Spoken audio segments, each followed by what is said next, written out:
눈밭에선 너무 슬프고 한편의 아름다운 추억이 되고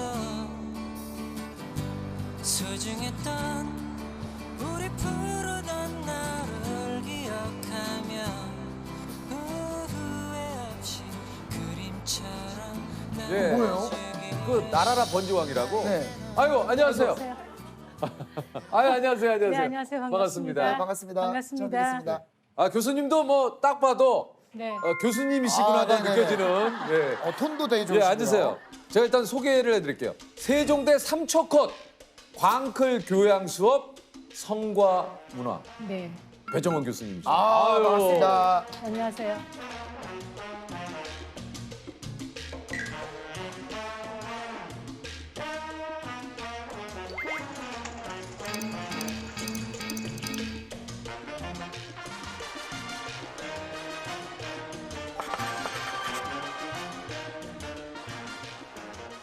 저는 처음에 성과인가? 성과 그래서 문화. 네. 문화에 무슨 성과를 왜 이렇게 앞뒤를 바꿨나? 네. 근데 어. 성과 네. 문화. 성과 문화. 근데 뭔가 클릭하고 싶다라는 생각이 드는 저도 이게 왠지 모르게. 커리큘럼인 것 같아요. 네. 이게 3초, 네. 야, 3초 컷이에요? 그러니까 성자만 보고 클릭하는 것 같아요. 그 호기심이 가득한 네. 친구들이니까. 근데 어떤 분은 계속 안 되다가 4년 만에 돼서 너무 좋다고 어떤 분은 또 네. 그러시더라고요. 한 1학년 때부터 듣고 싶었대요. 그게 오리엔테이션에서 얘기를 하나 봐요. 성과 문화 얘기를. 이거는 꼭 들어야 된다. 네. 우리 학교에 이런 게 있다 이렇게 자랑을 하시나 봐요. 그러다 보니까 이제 아이들이 듣고 싶어 하는데 워낙 광클하니까 못 오고 이제 4학년 말에 듣게 됐다라는 친구도 있고 결국은 4학년 때도 못 됐다. 이게 클릭을 못 해서 결국 이 수업을 못 듣고 졸업을 하신. 네네. 아하. 야, 근데 어떤 수업일지가 너무너무 궁금하네요. 궁금하시죠? 진짜. 네. 성과 문화니까 사회 전반의 문화 속에서 성을 다뤄요. 성의 개념, 성이 뭔지, 그리고 이제 사랑의 이론, 그리고 사랑하는 법, 뭐 사랑 유지하는 법, 사람 만나는 법, 그런 것도 있어요? 예, 잘 헤어지는 법, 그리고 성관계하는 법, 뭐 이런 것도 다 가르쳐 주죠. 와, 연애에 관한 것도 다. 네, 15주 동안 그게 다 커리큘럼이에요. 그리고 뭐 결혼에 대한 얘기도 해주고, 그리고 이제 성관계에 있어서 어떤 문제가 생길 수 있잖아요. 뭐 오르가즘이라든지 이런 조루, 지루 이런 얘기도 이런 문제가 생겼을 때는 이렇게 극복할 수 있다라는 그걸 얘기도 다 해줘요. 해줘요. 네, 열려있는 수업. 네. 이게 진짜. 약간, 만약 예를 들어서 네. 그렇게 같이 있을 때 그런 얘기 들으면 약간 조금 이렇게. 굉장히 당황하죠. 굉장히 당황하고 제가 이제 성기 구조 기능도 다 보여주거든요. 이번에는 그러더라고요. 애들이 카페에서 왜 많이 듣잖아요. 네. 너무 깜짝 놀랐다는 거예요. 성기가 갑자기 이렇게 탁 떠가지고. 지금 온라인 수업을 하니까 카페에서 수업 듣잖아. 본인도 네. 모르지만 지나가던 사람은 어이 뭐야 이 사람? 그래갖고 굉장히 당황했는데 내 공부를 보는 거지 포르노를 보는 게 아니잖아라는 아니죠. 생각이 드니까 괜찮았다는 얘기도 하고요. 뭐 성 건강 관리하는 방법, 또 그 폭력적인 파트너 만나지 않는 얘기, 뭐 이런 것도 계속 다 해주니까 아이들은 굉장히 도움이 된다고 아주 그래요. 중요한 것 같아요. 예, 진짜. 참 그 진짜 중요한 것 같아요. 어떻게 보면 되게 실용적이죠. 네, 진짜 실용적인 것 네, 같아요. 네. 많은 학생분들이 또 이 과목을 듣고 싶어하는 이유인 것 네, 같기도 네. 하고.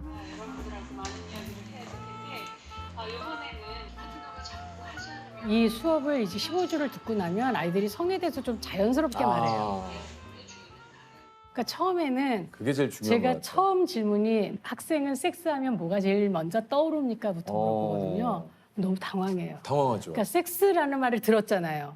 그러니까 뭔가 왜 자기가 대답을 잘 안 하면 이상한 사람이 될 수도 있다는 생각이 그렇죠. 드니까 맞아. 막 와 근데 저는 지금 이거 사실 이거 참 지금도 어렵네. 지금도 사실은 이제 우리 교수님이 이렇게 섹스에 대해서 네. 얘기를 해주셨는데 방송에서 이런 단어를 얘기해 본 적이 없는 것 같아요. 그렇죠, 그렇죠. 형도 그렇고 저도 그렇고 나이가 그러니까 네. 있는데 섹스가 이게 가만 있어.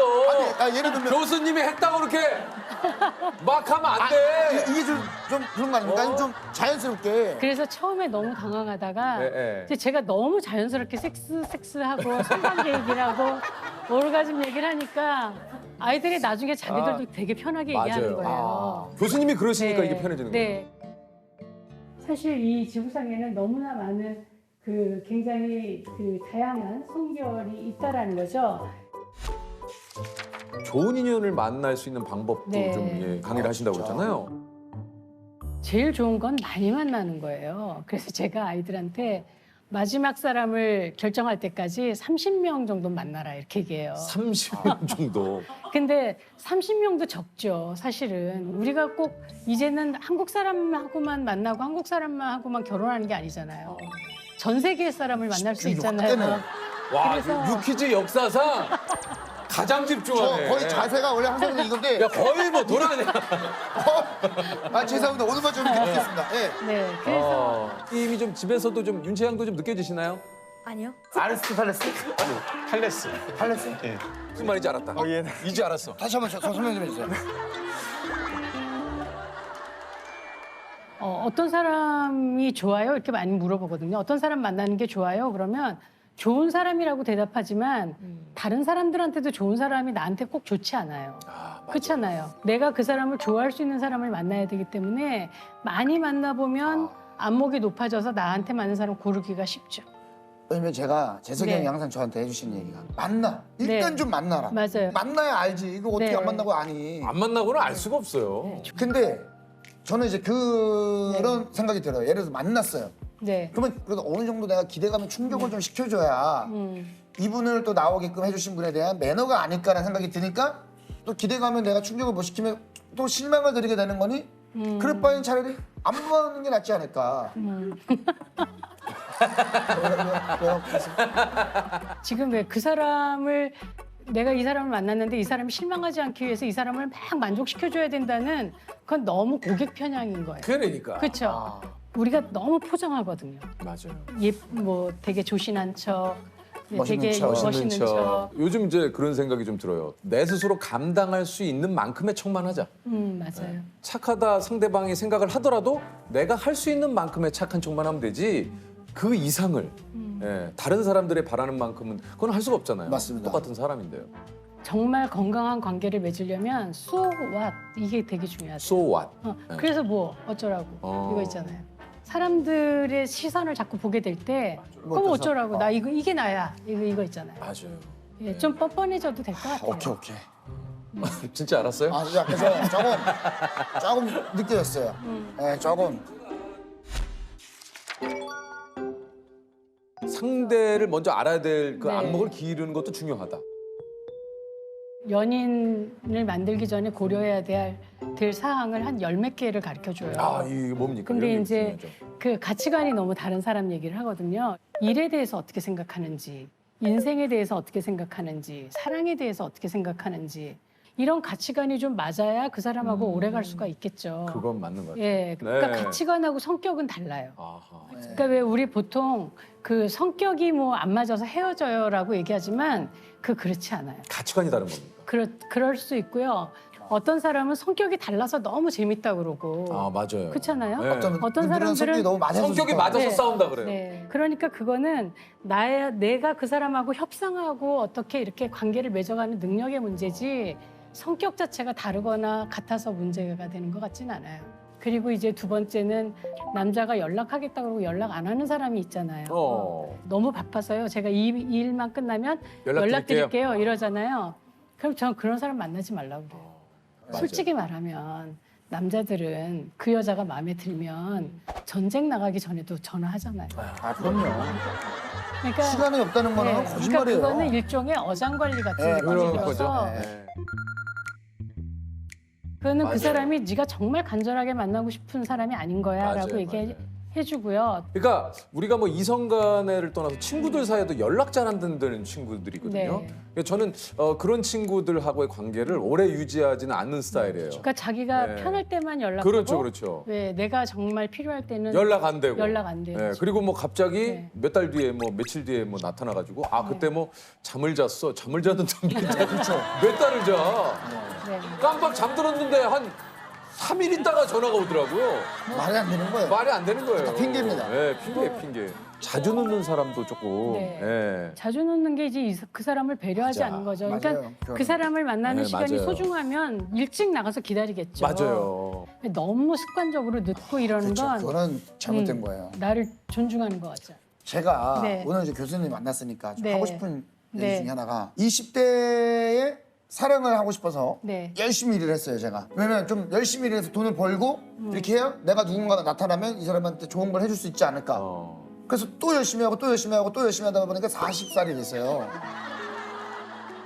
사실 중요한 거는 그 대상이 없었던 거잖아요. 아, 그렇죠, 그렇죠. 그렇죠. 요즘 애들이 좀 그런 것 같아요. 그러니까 사람을 만나는 것도 뭔가 좀 갖춰진 다음에 만나야 된다 이렇게 생각을 하는 것 같은데 그 자기가 취업 준비도 해야 되고 미래를 준비해야 되니까 이렇게 시간을 투자할 수가 없다. 이렇게 얘기를 하는데 근데 그렇게 하다 보면 사실은 놓쳐버릴 때가 맞아요. 많아요. 그러니까 살아보니까 인생은 힘들어도 같이 가야 되는 게 있어요. 그래서 네. 지금이라도 정말 뭐 비싼 걸 안 사주면 어때요? 차를 못 가지고 나가면 어때요? 조셉 지금 좋은 차 갖고 있고요. 63A인지 탑니다. 아 당당당당 예. 주변에 또 조셉 좋다는 사람들 꽤 있어요. 근데 이게 조셉이 뭔가 자꾸 조심스러워지는 것 같아요. 조심스러운 것 같아요. 왜냐면 마지막 네. 사람을 제가 마지막 사람이 돼야 돼. 아 근데 미리 왜 이렇게 걱정을 해요? 그러니까 어떻게 제가 될지도 그 얘기. 모르는데. 그러니까 결과를 자기 스스로 그려놓지 말고 계속해서 좀 맞아요. 관계를 이어가라. 물 그게 흐르는 대로 가는 중요하다. 거죠. 네네네. 떨쳐버리고 아. 좀 만나라는 거죠. 좀 만나야 되는데 아무래도. 혼전순결을 주장하시나요? 저요? 제가 정확히 말씀드리면 아니요라고 말씀드려요. 그러면 대답을 해야 되니까 제가. 예. 조세호 씨가 예쁜 여자분이랑 네. 좀 이렇게 얼굴이 잠깐.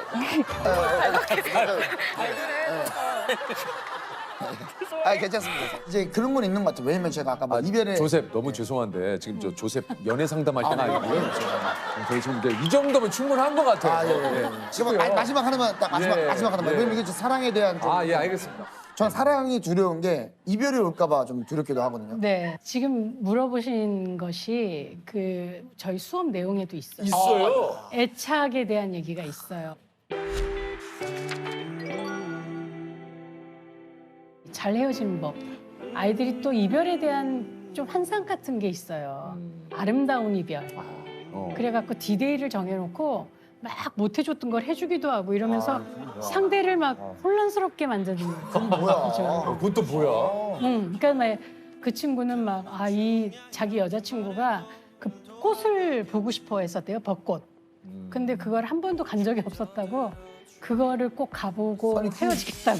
그러니까 헤어지긴 헤어지는데 그 전까지 당신과 못해줬던 하지 거를. 못했던. 네, 그러니까 좋은 남자로 기억되고 싶은 거죠. 아 그게 네. 뭐야? 아우. 제가 그냥 박살을 내주죠. 이별은 아름답지 않아. 심지어 소란스러울 수도 있어. 그리고 막 울고 막 그럴 수도 있잖아요. 있죠. 아, 울죠. 그래서 연애를 얼마간 했으면 당연히 사랑한 만큼 아프잖아요. 그걸 겪어야죠. 겪고 그 사람을 내 마음에서 좀 떠나보낸 후에 미련을 막 두고 그러면 그러면 오늘부터는 친구로 지내자 이렇게 얘기할 때가 많아요. 근데 어제 애인이 오늘 친구가 될 수 없어요. 거의 네. 그거 어떻게 됩니까? 예, 그래서 헤어지기 전에 좀 정말 내가 헤어져야 되나? 우리가 정말 안 되겠나? 이걸 여러 번 생각해 봐야 하고 근데 정말 안 된다. 이건 정말 내가 감당이 안 된다라고 생각을 하면 번복하지 말고 단호하게 헤어지는 게 맞다라는 거예요.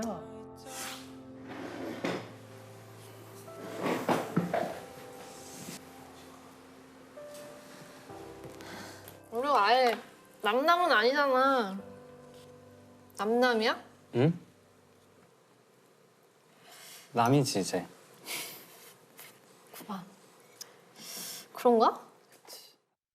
네, 교수님, 너무 힘들다. 이 사랑도 너무. 근데 저는 지금 약간- 연애하는 것도 너무 힘들고 이별도 힘들고. 저는 사랑 시작하는 것도 힘들고 너무 인생이 왜 이렇게 힘든 거 투성일까요? 너무 지금 약간 가슴이 울컥했던 게 쟨 또 왜 저래? 제가 좀 그만 좀 해. 조셉 그만 좀 해. 우리 나갈 진도가 많아. 그래요? 아니 뭘 또 얘기를 하고 싶어요? 뭐냐면 저는 안 잊혀질 거라고 생각을 했거든요. 사랑을 했던 그녀가 진짜로 저도 나름대로 사랑했던 그녀가 있었을 거 아닙니까? 헤어졌을 때 어. 너무 힘들었어요. 정말 제 인생에 가장 힘들었던 연애였던 것 같아요. 너무 힘들지. 이게. 예. 그래서 저는 다른 건 몰라도 이 사람만큼의 이별은 내가 이거는 정말 다시는 겪고 싶지 않다. 아니 잊혀지지가 않겠다. 계속 기억이 남고 이 사람이 생각날 것 같다는데 얼마 전부터 이제 생각이 안 나기 시작하는 거예요, 이 사람이. 거기서 내가 왜 이러지? 어떻게 이럴 수 있지? 이런 생각이 들더라고요. 시간이 약이니까. 어떻게 시간이 약이 됐나. 근데 그게 아니면 사람이 미칠 거예요. 그럼 맞아요. 진짜? 네, 그래서 맞아. 아이들한테 해주는 얘기도 믿어지지 않겠지만 시간이 약이다라는 얘기를 하고요. 꼭 아셔야 될 거는 어떤 이별도 시간이 지나면 상처가 안 옵니다.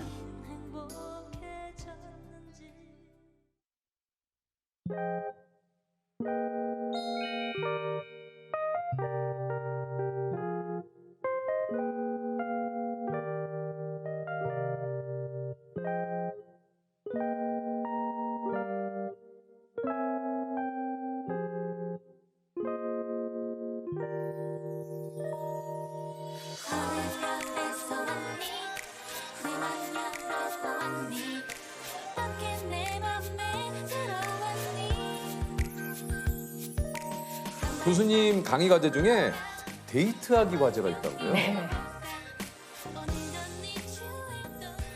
그 데이트 과제를 보고 애들이 많이 수업을 신청하는 것 같아요. 이 과제를 통해서 누군가를 만날 수 있다라고 생각하는 것 같고, 이게 그 남녀 학생의 이름과 전화번호가 적힌 종이를 제비뽑기로 골라서 예, 2주간 시간을 주고 그 안에 4시간 이상 데이트를 해라. 네. 이게 과제입니까? 그 4시간 정도는 있어야 데이트라고 말할 수 있으니까 4시간 이상 있어야 되고요. 근데 수업이 참 이게 지금 굉장히 실용적이죠. 재밌겠네요. 아니 수업에 데이트하기가 4시간 이거 되게 재밌지 않을까요? 네, 그 4시간 동안 3개의 이벤트가 있어야 돼요. 뭐가 있어야 됩니까? 데이트 하려면 밥도 먹고 차도 그렇죠. 마시고 같이 걷든지 3 자전거 가지 타든지. 이벤트를 넣어야 되는군요. 예, 그리고 이제 더치페이 5,000원씩 내서 10,000원 가지고 하는 거예요. 굉장히 부족하죠, 10,000원은. 요즘 사실 10,000원이면 한 사람 점심값도 안 안 돼요. 되죠. 예, 그래서 이제 팁을 주죠. 한 번에 후원은 받을 수 있어요. 그러니까 뭐 왜 요새 쿠폰 많잖아요. 네. 혹은 애들이 이제 헌혈도 해요. 헌혈하면 문화상품권 주잖아요. 이제 그걸로 대중교통 이용해서 뭐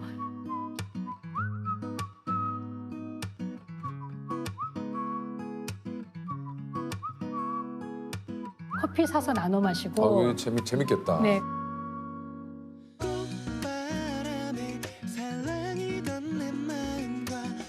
그리고 도시락도 싸요. 도시락도 싸요? 네.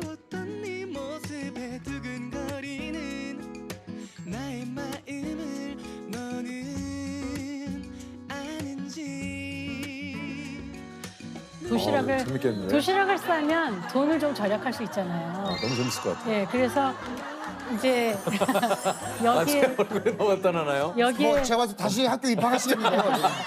저는 그러면은 네. 요 과목은 제가 그리고 이제 어떤 어머니가 우리 아들이 처음 데이트를 하고 어머님이 김밥 싸주신 적 했고 어떡하면 그녀를 다시 돌아오게 할 수 있는지 내게 가르쳐 그리고 영수증 붙여야 돼요. 돈 어떻게 썼는지 봐야 되니까 이제 인증샷 둘이 어딜 갔으니까 인증샷. 이거 뭐 최고의 수업이네요. 근데 이거 네.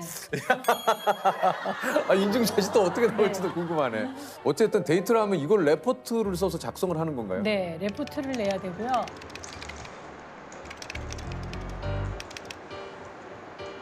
레포트를 따로 써야 돼요. 굉장히 좋았는데 내용은 다를 수 있어요. 그리고 저 친구도 오늘 데이트가 좋았겠지. 서로가 그랬는데 내용은 네, 다시 만나고 싶지 않다. 그런 경우도 있고 나와서 또 발표를 시켜요. 왜냐면 공유해야 되니까. 재밌네요. 애들하고. 여학생을 불러내면 남학생 둘이 나오는 거죠. 여학생을 불러내면 남학생 둘이 나오는 거죠. 보통 이제 남자애들이 광클을 하니까 비율이 여자애가 2번 데이트할 때가 많아요. 그럼 약간 비교가 될 수도 있겠는데? 비교해서 말하라고 하죠. 그럼 남학생들은 너무 잔인한 수업이에요, 막 이러죠. 제가 마지막으로 물어봐요. 애프터를 받으면 누구랑 할 거냐? 물어봐요. 그것까지 물어봐요. 그러면 막 남자애들이 막 어쩔 줄 몰라 하죠. 거의 뭐 정글이죠, 정글. 예. 근데 이렇게 되면 실제로 사귀는 경우도 있겠는데요? 사귀는 경우도 있죠. 있다고 있을 수 있죠. 나중에 알게 되는 경우가 있어요. 제가 봤을 때는 방송 나가고 나면 뭐 컴퓨터 터지겠는데. 클릭해 막 더 막. 사실 우리들이 누군가를 만날 때 이상형만 자꾸 만나려고 하거든요. 맞아. 키는 얼마여야 되고 외모는 어때야 되고 이런 게 있는데 이건 이제 제비뽑기로 하니까 누가 걸릴지 모르는 모르죠. 거예요. 근데 이제 외모가 너무 마음에 안 들어요. 하지만 4시간을 같이 있어 보면서 의외로 너무 매력적인 예. 너무 재미있는 맞아. 이런 거를 좀 발견해 보라는 거고요. 그리고 데이트에 돈이 그렇게 많이 필요 없다는 거. 데이트를 할 때 가장 중요한 게 뭔가를 좀 알게 하는 거예요. 아 재밌다. 사실 그래서 또 아이들이 그걸 알아가더라고요. 그렇게. 예. 이성 친구 있는 애들이 너무 재밌어요. 왜요? 이미 이제 사귀고 있는 애들이 있잖아요. 아 그거는 또 어떻게 합니까 그러면? 이거 하면 제 여자친구 헤어진대요. 레퍼트인데도 그게 좀 네. 만나는 거 싫다는 거죠. 얘가 언제 데이트하는지를 알잖아요. 알죠. 계속 문자 보내는 거예요. 재밌니? 뭐. 분위기 좋니? 뭐 이러고. 기억에 남는 그 학생분들도 좀 많으실 것 같아요. 네, 많이 있어요. 제 강의를 들을 때 헤어지고 오는 경우가 꽤 있어요. 그래요. 네. 왜 헤어졌는지를 좀 알고 싶다. 내가 뭘 잘못했는지 좀 배우면 다음에는 좀 더 잘 할 수 있을 것 같다. 그 한 친구는 그래서 온 거예요. 왔는데 이 수업을 받으면서 어떻게 그 친구랑 다시 만났어요. 다시 만났고 결국 결혼했고 그리고 그 친구랑 결혼할 때 줄에 섰고 이야. 이런 우와. 친구 있죠. 어. 계속 AS를 해주는 거죠. 뭐 부부싸움 했다 그러면 만나서 또 상담해주고. 야. 아 너무 좋다.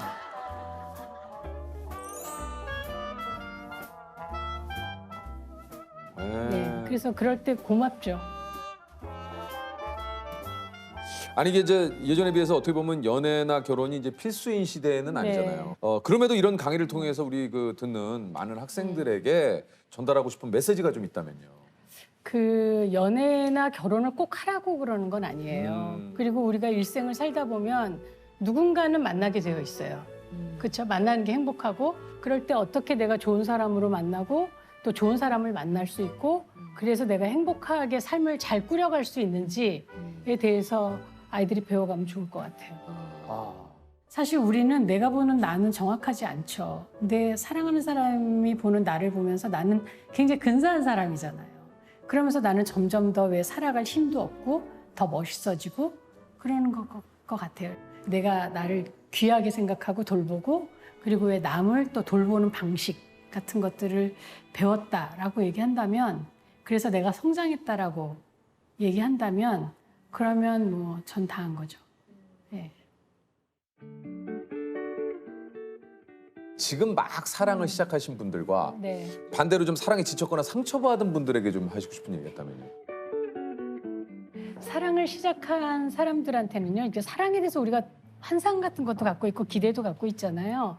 그런데 처음에 그 사람한테 꽂혀서 그 사람을 보면 전기가 반짝반짝 오고 그 사람의 모든 것이 좋아 보였던 그 콩깍지가 쓰인 기간도 사랑의 도입이기는 하지만 저는 진정한 사랑은 그 사람의 그 단점이 보이기 시작하면 그걸 권태기라고 생각하지 말고 진짜 내가 의지를 가지고 저 사람과 같이 가야 하는 진정한 사랑이 시작된 거다라고 생각했으면 좋겠다. 사랑에 너무 지쳤거나 상처받은 분들은 너무 힘들면 안 하셔도 돼요. 내가 준비가 되면 언제든지 사랑하는 사람은 또 올 수 있으니까 너무 애쓰지 않으셨으면 좋겠어요. 네. 알겠습니다. 유퀴즈? 네. 네, 됐습니다. 이것은 중국의 역사서인 후안서에서 유래된 말입니다. 어머니의 무덤 옆을 지키며 살던 한 효자의 집 앞에 두 나무의 가지가 하나로 엉켜 자란 데서 이것이란 말이 생겨났는데요. 이후 이것은 효의 상징으로 여겨지다 오늘날에는 연인 간의 깊은 사랑을 비유하는 말로 쓰입니다. 이것은 무엇일까요? 연리지. 정답은요? 연이지. 정답입니다. 아 진짜로? 예. 어머 진짜 주는 거예요? 연인 간의 깊은 사랑. 축하드립니다. 자, 100만 원의 상품을 드립니다. 아유. 함께 해주셔서 다시 한번 진심으로 감사드리겠습니다. 고맙습니다.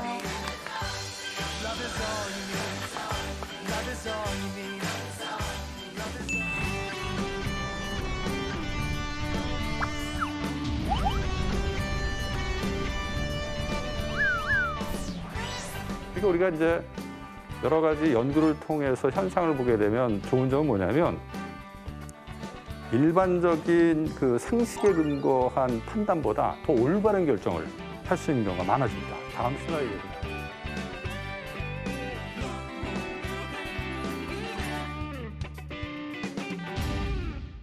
오늘 그 특집이 여름방학 특집 광풍 수업이에요. 네네. 수강 신청하려면 이거 진짜 대기하셨다가 시작. 엄청난 빛의 속도로 이거 좀 광클해야 이게 사실. 왜냐면 또 인기 있는 수업들이 있으니까. 맞아요. 우리는 컴퓨터로 안 했어요.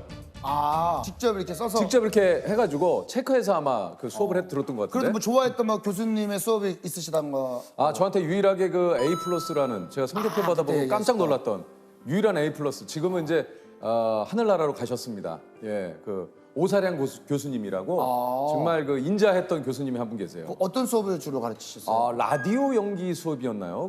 예. 하여튼 그 수업 이름이 좀 기억이 좀 가물가물한데 어떤 수업? 저는 이제 전유선 교수님의 수업 중에 아이디어 창출법이라 그래서 이제 모여서 그야말로 이제 어떻게 하면 좀 재미있는 아이디어를 낼 수 있는지를 이제 배워보는 거죠. 수업을 잘 안 들어가셨구나. 아, 전 수업, 에? 저 창조법을 좀 배우셨다면. 아, 저는 굉장히 그. 아이고. 안녕하십니까? 안녕하십니까. 아유, 안녕하세요. 어우. 반갑습니다. 반갑습니다. 어서 오십시오. 딱 봐도 교수님이시네. 네네네. 예, 그렇죠. 딱 봐도 아, 딱 봐도 교수님이세요. 자, 제가 소개를 드리겠습니다. 20년간 학생의 심리를 분석한 서울대학교 교육학과 신종호 교수님이십니다. 아유, 안녕하세요. 반갑습니다. 예, 서울대학교 사범대학 교육학과 신종호 교수입니다. 뭐 자기소개까지 깔끔하게 해주셨기 때문에. 아니, 그 교육학과에서 교수님은 어떤 과목을 가르치고 계십니까? 저는 교육심리학이라는 과목을 가르치고 있습니다. 교육심리학은 또 뭐예요, 이게? 우리가 이제 가르치고 배우는 게 되게 교육에서 중요하잖아요. 네. 그걸 잘하려면 학생들의 심리를 잘 이해를 해야 돼요. 교육을 심리적 관점에서 보는 학력. 신기하네, 이거.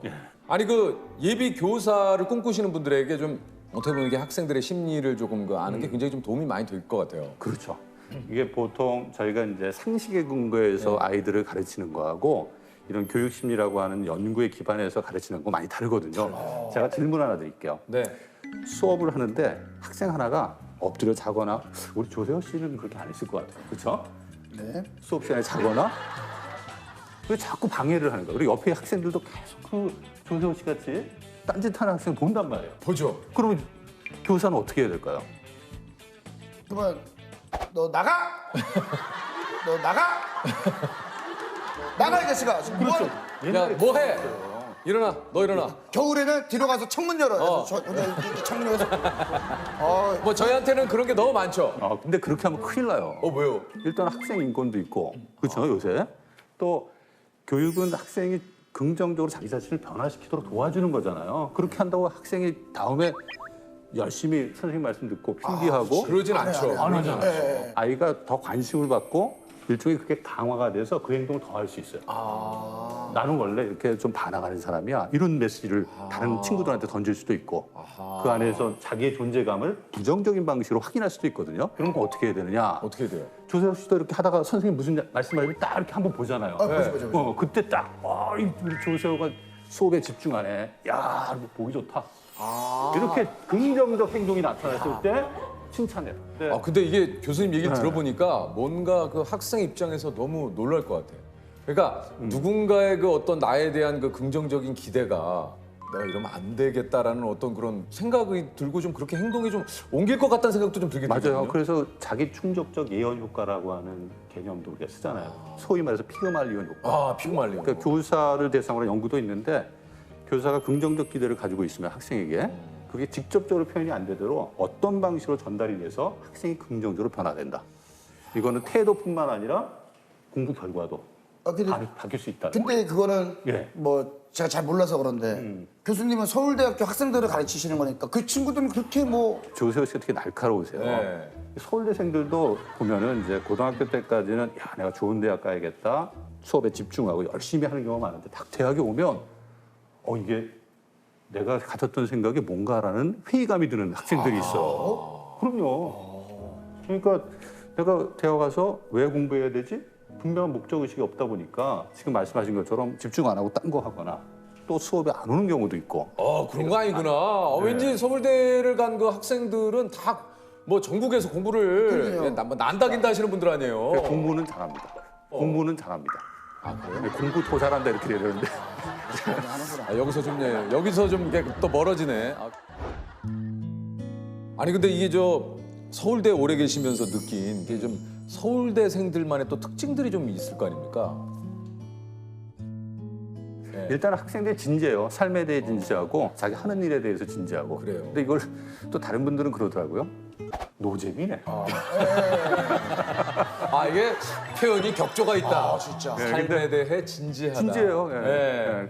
근데 이걸 저는 우리가 긍정적으로 봅니다. 그냥 쉽게 얘기하면 노잼이다. 예, 예. 이렇게 표현하는 분들도 있다. 예, 예. 어허. 이 교수 설명 스타일이 이렇습니다. 이해해 주십시오. 어디 말씀을 왜냐면 지금 교수님이 오늘 나오신 이유 중에 하나도 어떤 광클 수업이신 거잖아요. 교수님 그렇죠. 수업이. 교수님이 그러니까 말 그대로 인기 있는 그 수업으로 하시는 거잖아요. 아주 상위권에 있는 인기 있는 수업은 아니고 그냥 학생들이 서로 추천하고 좀 들으면 좋겠다라고 공유되는 수업. 이렇게만 좀 이게 제가 봤을 때 교수 화법입니다. 이거. 그러기 이게 또 교수님의 이것도 또 교수. 이렇게 그러니까 얘기하면 뭐 이게 거쳐갈 게 많네. 뭐 이렇게 수식어도 많고. 예. 한 단계 주기 좀 서울대생들이 사실 또 이 공부하는 방법이 무엇일지 또 굉장히 많은 분들이 또 궁금해하시긴 하세요. 예. 제가 한마디로 좀 말씀을 드리면 서울대생의 공부법은 죽어라 하는 공부법이다.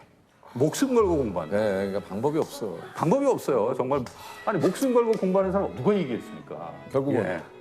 얼마나 오랫동안 앉아 있고 집중하느냐. 그렇죠. 우리가 엉덩이 힘으로 공부한다고 그러잖아요. 그러니까요. 그게 사실은 너무 맞는 얘기예요. 그 캐롤이라고 하는 스탠포드 대학 교수가 뭐라고 했냐면 공부를 잘하려면 그 공부하는데 필요한 시간이 있거든요.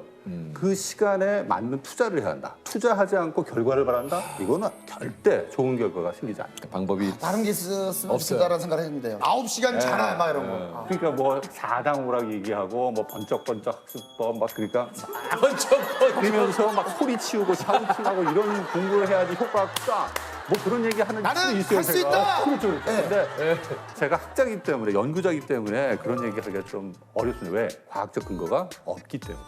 아니 근데 이게 사실 말씀하신 대로 이 방법을 아마 모르는 분은 없을 것 같아요.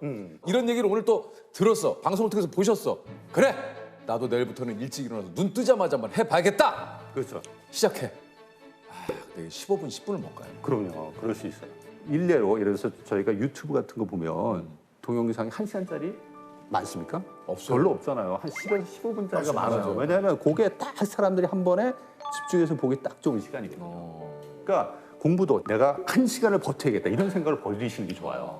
뭐 한 10분, 15분 하고 잠시 이렇게 한 번 걸어갔다 와서 다시 또 10분, 15분 하고 그렇게 해도 얼마든지 할 수 있다. 그리고 그렇게 되면 집중할 수 있는 시간이 더 늘어날 수 있는 전체적으로 효과가 있는 거죠. 그게 이제 그 환경이 있다고 하더라고요. 그래서 저도 어린 시절에 조금 이제 해보려고 딱 스탠드 딱 켜놓고 좀 쿠션 좋은 방석에 조금 옷 있잖아요. 좀 편안한 거, 하늘하늘 거리는 거 딱 입고 적당히 이제 하반신 쪽으로 선풍기. 네, 딱 청룡차나 뭐 이런 좋은 거 딱 두고 한 모금 하고 딱.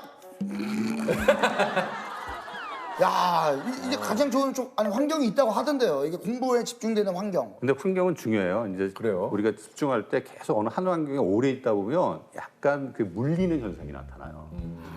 그래서 조금 공부할 때 환경을 내가 집중이 잘 안 된다 그러면 바꾸는 것도 좋아요. 도서관에서 공부하다 조금 내가 다른 곳에서 해야겠다. 카페에 가서 거기서 카페에서 공부하시는 분들 진짜 많아요. 그럼요. 약간 그 좀 뭐 이게 생활소음이라고 하나요? 이런 게 또 조금 약간 그리고 제일 중요한 거는 내가 편해야 돼요, 마음이. 우리 뭐 부모님들 혹시 이 프로그램 보시면 우리 아이가 독서실 가서 딱 집중해서 공부하는 게 정말 필요하다 이렇게 생각하시는 분이 있는데 도서관에 가거나 카페에 가거나 이건 논다. 근데 노는 애들은 독서실 가도 놀아요. 자거나. 죄송합니다. 아니 어떻게 저희 과거를 정확히. 근데 맞아요. 이게 제 계속. 네, 아니 괜찮습니다. 독서실 가도 진짜 놀 사람 놀거든요. 네. 음악을 들으면 이렇게 뭐 공부하면은 집중력이 또 높아지는 분들도 있다. 뭐 이렇게 그래서 어떤 분들은 음악을 들으면 안 된다. 어떤 분들은 왜 음악을 틀어놓고도 난 충분히 한다. 그렇죠. 이건 좀 어떻습니까? 저도 좀 별밤 틀어놓고 공부 많이 했거든요. 사실 저희 그 교육심리학 연구 결과를 보면 음악을 들으면서 공부를 하면 공부의 효과는 떨어집니다.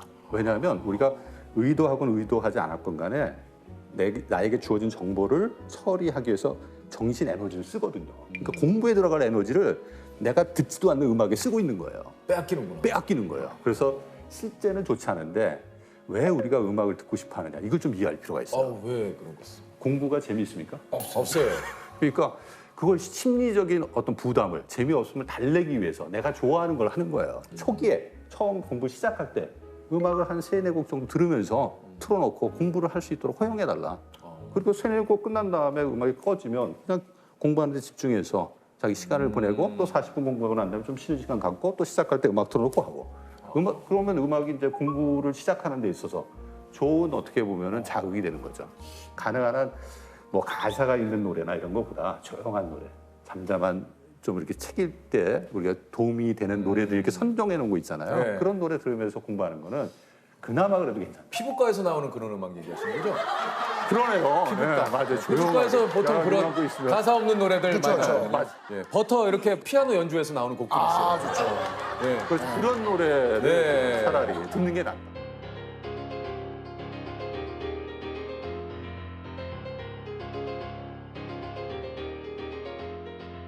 공부를 잘하기 위해서 아까 처음에 얘기하신 건 이제 엉덩이 싸움을 얘기를 하셨는데 예.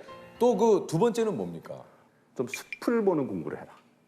보면은 나무를 보지 말고. 네, 나무를 보지 말고 참고서 사서 끝까지 보신 적 있나요? 없어요. 네, 대부분 학생들이 보면 앞에 열심히 하다가 여기. 끝내요 그냥. 여기 앞에 또 막 그냥 까매. 거기만 까. 뒤에는 하얘. 예. 왜냐면 너무 오래 또 전에 봐가지고 처음부터 다시 봐야 되거든요. 그렇죠, 그렇죠. 그러니까 계속 계속 거기서 반복하는 거. 완벽하게 내가 공부할 때까지 앞부분 계속 반복하는 진짜 경우가 끝까지 있어요. 가본 적 없네. 네. 왜 그러냐면 처음부터 내가 완벽하게 공부해야겠다라고 생각을 하고 공부하기 때문에 그런데 그게 좋은 방법은 아니에요. 그래서 제가 이렇게 추천하는 방법이 뭐냐면 처음부터 끝까지 그냥 쭉 읽어라. 일단 계속 반복해서 보면서 어느 정도 내용이 파악이 되면 그다음부터 완벽하게 하나하나를 파악할 수 있도록 노력하는 게 더 좋은 공부 방법이다. 영어 단어 외울 때도 우리가 30개를 외운다. 어떻게 외우세요? 영어 단어. 저희는 약간 연상기억법으로 많이 하죠. 그러니까 클락이 시계다. 그럼 클락. 같이 감기 걸리네. 몇 시에 감기가 걸렸지? 클락. 오케이. 디스 카운트. 너 디스 카운트 세 진짜. 야. 디스 근데 공부 카운트. 열심히 하셨는데. 근데 단어들이 다 그런 거잖아요. 클럽. 애플. 근데 디스카운트. 이거는 좀 어려운 단어인데요, 사실은. 참 부끄럽습니다, 교수님. 그래서 이제 처음부터 이렇게 끝까지 이렇게 좀 쭉 한번 네, 보고. 계속해서 그냥 요새는 이게 좀 왜곡됐는데 영어 시험도 그냥 교과서에 있는 본문을 다 외워야지만 만점을 받을 수 있어요. 그게 지금 현실이에요. 이게 바뀌어야 되는데 그러면 어떻게 하면 애들이 그냥 문장 하나하나 그냥 완벽하게 외우려고 해요. 그러지 말고 저는 스토리를 자기가 머릿속에 만들면서 그냥 쭉쭉 읽어가는 거예요. 야, 그러니까 내 교수님 그 얘기 들으니까 제가 중학교 때 영어를 100점 맞은 적이 있는데 진짜요? 그때는 본문을 다 외웠어요. 그러니까 이게 참 안 좋은 방법이에요. Purely was the first man reached the nose for. Purely was the first man reached the nose for. 뭐 이렇게 해가지고 지금도 외우고 있잖아요. 네. 그 본문을 다 외워가지고 뭐 전치사 빠진 거 다 뭐 모를 수가 없지. 맞아요. 근데 그렇게 하면 안 돼요. 아까 전체를 한 번 보고 또 한 번 보고 이렇게 하라 그랬잖아요. 그때 전체 한 번 본 다음에 문제 한번 풀어보는 거예요. 이 문제를 공부하는 친구로 삼아라.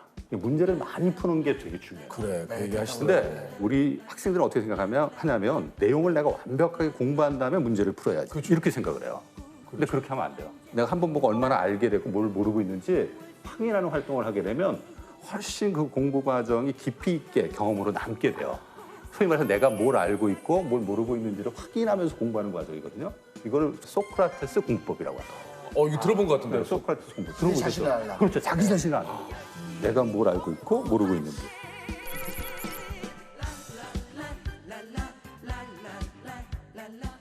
아니 그 사실 20년 넘게 이렇게 그 학생을 대학생분들을 좀 가르치시다 보면 예. 예전과 비교해서 좀 요즘 학생들의 좀 이렇게 좀 다른 점도 좀 있을 것 같아요. 그 요즘 학생들이 의외로 문해력이 좀 떨어지는 것 같아요. 그러니까 문해력이라는 건 이게 문장의 이해력을 얘기하는 그렇죠. 거죠. 근데 어떻게 단순하게 보면 글을 읽고 이해하는 능력인데 네.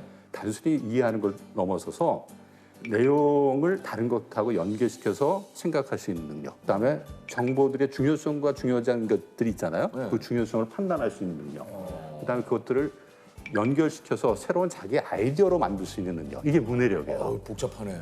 요즘 학생들 세대들이 이 문해력이 좀 떨어진다. 그 이유 중에 하나가 저는 영상을 좀 많이 봐서 그런 것 같아요. 책을 안 써. 네. 영상은 모든 의미를 다 만들어서 남이 나한테 제시해 주는 거예요. 맞아요. 내가 의미를 구성하는 게 아니거든요. 그러다 보니까 자기 스스로 만들 수 있는 힘이 떨어지니까 또 글을 읽거나 또는 다른 자료들을 종합해서 내가 어떤 보고서를 쓰거나 발표를 할 때에도 자기 생각을 이렇게 쫙 구성해내야 되는데 맞아요. 그 구성력이 떨어지는 거예요. 그럴 수 있겠네요. 네. 이 문해력은 그럼 어떻게 키울 수 있습니까? 다시 또 원론적인 얘기인데 사실 책을 읽을 수밖에 없어요. 책을 읽을 수밖에 없다. 그래서 제가 이거에 학생들한테 죄송합니다. 뭐 방법이 없다. 방법이 없어. 각 분야에서 뛰어난 리더십을 발휘하는 사람들, 이 사람들이 책을 많이 읽는다고 하잖아요. 그게 보통 3권 이상 읽는다라고 자기가 이야기를 해요. 일주일에. 그 바쁜데도. 일주일에요? 그럼요. 제가 깜짝 놀란 거는 이전에 서울대 신입생들 OT 강의를 한 적이 있었는데 고3 때 책을 3권 이상 읽었던 사람 손 들어봐라. 그러면 들을 것 같아요? 안 들을 것 같아요? 그거 있을까요? 저도 없을 거라고 질문을 했는데 근데요? 있더라고요. 많지는 않지만 손준 학생이 있었어요. 일주일에 3권씩. 예, 이거 제가 실제 경험한 바인데 그런 학생들이 기본적으로 이 독서, 문해력, 자기 사고 능력 이것들이 단단한 애들이에요. 오늘 또 혹시 그 우리 교수님께서 나오셔서 공부에 대한 비법 이런 것들 또 혹시 기대를 하셨다면 역시 예상대로 죄송합니다. 많은 자기님들이 우리 시청자 여러분들이 아시는 방법이었습니다. 공부를 오랜 시간 앉아서 죽을 듯이 해야 결과는 나온다. 예, 유퀴즈 예, 풉니다. 예, 좋아요. 문제 드리겠습니다. 네. 이것은 예, 돌을 갈고 닦아 표면을 반질반질하게 한다는 뜻입니다. 돌의 거친 표면을 매끈하게 만드는 것에 빗대어 오늘날에는 가진 것이 닳아 없어질 만큼 열중한다는 의미로 쓰이는데요. 흔히 학문이나 기술을 배워 익힐 때 이것 하다라고 표현합니다. 이것은 무엇일까요? 연막. 연막 정답입니다. 예! 야, 연막. 예. 예. 앉아. 교수님 뭐 에너지가 있으신데요? 축하합니다. 예, 수고하셨습니다. 선생님.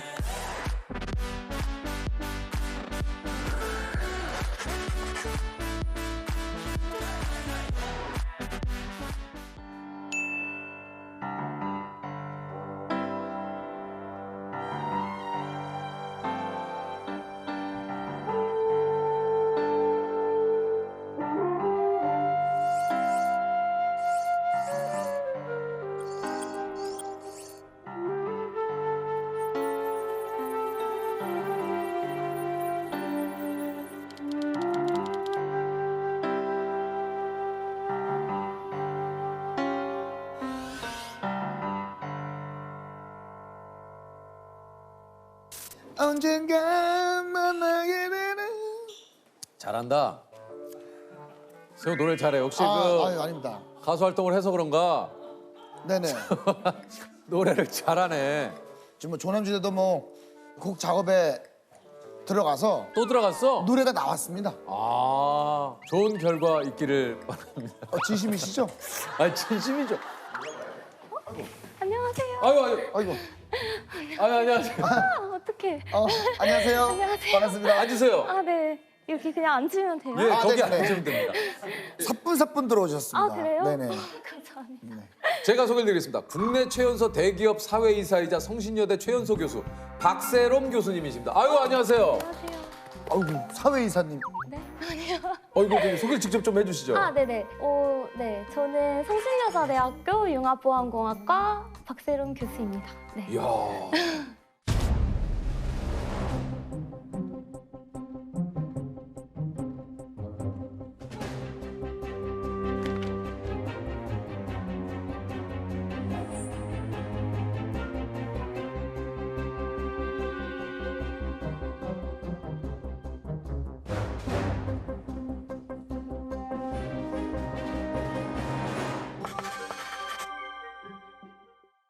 올해 90년생. 아, 네. 그러니까 32살이신 거예요?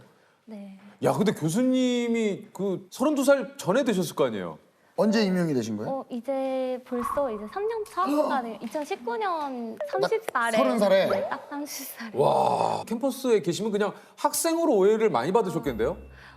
막 이제 처음 갔을 때는 교수님들도 제 얼굴을 잘 모르는데 예. 저는 아니까 이제 인사를 드리면 교수님들이 그래 안녕 이렇게 하고 가시다가 나중에 이제 알고 네, 동료 몰라서 교수님이신데. 네네. 왜냐면 지금도 너무 앳돼 보이시고 그래요? 또 목소리도 그러시다 보니 목소리가 네. 맞아요. 목소리가. 아니 그냥 이렇게 캠퍼스에 계시면 그냥 학생이시구나 진짜. 그냥 이렇게 생각하실 수 있다 보니까.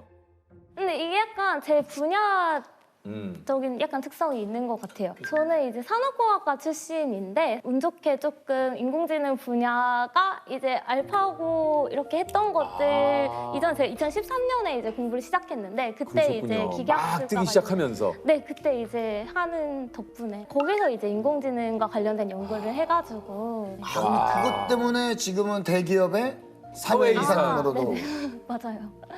아니 지금 교수님 근데 융합보안공학과는 이게 어디 무슨 과입니까 이게? 이거 뭐 굉장히 좀 이름이 너무 어려워요. 융합보안공학과. 네, 생각하시는데 사실은 저희가 이제 많이 요즘 이야기하는 기술들 있잖아요. 인공지능, 뭐 사물인터넷 아니면 블록체인. 인공지능은 학습, 추론, 지각 판단 등 인간의 지적 능력을 전자적 방법으로 구현하기 위한 것이고요. 사물 인터넷이란 스마트 냉장고, 스마트 스피커 등과 같이 각종 사물에 인터넷이 연결되는 기술이라고 할 수가 있습니다.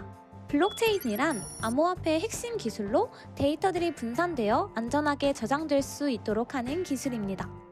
그런 기술들을 좀 더 안전하게 사용을 할 수 있도록 하는 건데 왜 융합이냐면 사실 그런 기술들을 사람들이 사용하잖아요. 그렇죠. 그러면 이제 꼭 보안이 기술 자체가 뭔가 문제 있어서라기보다는 그걸 사용하는 사람들이 조금 안전하게 사용하지 못할 수도 있는 그런 측면들도 있고 그리고 사물 인터넷 하면 저도 그런데 이제 에어컨 이런 것도 요즘에 다 리모컨으로 하지 않고 스마트폰에 연결을 하잖아요. 그러면 이제 그게 다 네트워크로 연결이 되는 거잖아요. 그래서 그게 이제 뭔가 사이버상의 보안이 실질적으로 물리적인 세계랑도 우리가 이제 사는 세계랑도 연관이 된다고 그렇게 생각할 수 있어서 그러한 측면에서 이제 융합 보안이라고. 저는 지금 교수님의 얘기를 들으면서 왜 최연소 교수님이 드시는지 알겠다.